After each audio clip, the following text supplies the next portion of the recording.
പപ്പായ തലയിൽ വെച്ച് രാവിലെ ഒറ്റക്കാലിൽ നിന്നാൽ 14 ദിവസത്തിനകം നടുവേദന മാറും. പ്രമേഹമുണ്ടെങ്കിൽ ഉലുവ, മഞ്ഞൾ, പെരിഞ്ജീരകം, കുരുമുളക്, അല്പം ഇഞ്ചി എന്നിവ തിളപ്പിച്ച് കുടിക്കുക. എന്നിട്ടൊരു പേപ്പറിൽ 100 പ്രാവശ്യം എഴുതൂ, എനിക്ക് പ്രമേഹമില്ല, എനിക്ക് പ്രമേഹമില്ല, എനിക്ക് പ്രമേഹം ഇല്ല.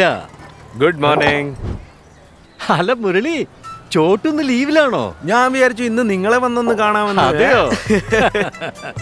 എന്റെ അമ്മോ, അയ്യോ ഇതെന്താ? നിങ്ങൾ വീണ്ടും മുറിവൈദ്യം കൊണ്ടിരിക്കുകയാണോ? മര്യാദയ്ക്ക് ആശുപത്രി കാണിച്ചൂടെ? ആശുപത്രിയിൽ എത്ര രൂപ ചെലവാകുമെന്ന് അറിയുമോ? എങ്കിലൊരു ഹെൽത്ത് ഇൻഷുറൻസ് എടുത്തൂടെ? എടോ, തനിക്കല്ല അറിയാലോ. അതെ, എനിക്കെല്ലാം അറിയാം. അതുകൊണ്ടാണ് ഞാൻ നിവ ബൂപ്പ ഹെൽത്ത് ഇൻഷുറൻസ് എടുത്തത്. നിങ്ങൾ നോട്ടടിക്കാനും തുടങ്ങിയല്ലേ? അതിന് നോട്ടടിക്കേണ്ട ആവശ്യമൊന്നുമില്ല. എന്തെന്നാൽ ഇപ്പോൾ വന്നിരിക്കുന്നു നിവ ബൂപ്പ റൈസ്. ഇതിൽ നിങ്ങൾക്ക് നിങ്ങളുടെ സൗകര്യം അനുസരിച്ച് പ്രീമിയം അടയ്ക്കാവുന്നതാണ്. ചിലപ്പോൾ കൂടുതൽ, ചിലപ്പോൾ കുറവ്. അതെയോ? ഇതെന്റെ ബാധ്യത തീർക്കുമോ? തീർച്ചയായും. ഇനി നിങ്ങൾ ഈ മൊബൈലിലെ മുറിവൈദ്യം മാറ്റിവെക്ക്.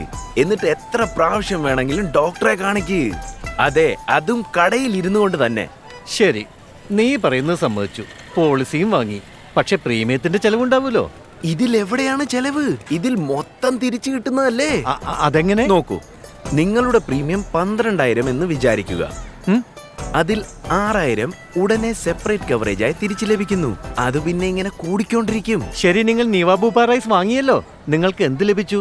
ഭാര്യയുടെ ഹോസ്പിറ്റൽ ചെലവെല്ലാം കിട്ടി. അതുകൂടാതെ അതിന് മുൻപുള്ളതും അതിന് ശേഷമുള്ളതും കൂടെ കിട്ടി. ഇപ്പോ ഭാര്യയ്ക്ക് എന്നോട് നല്ല മതിപ്പാണ്.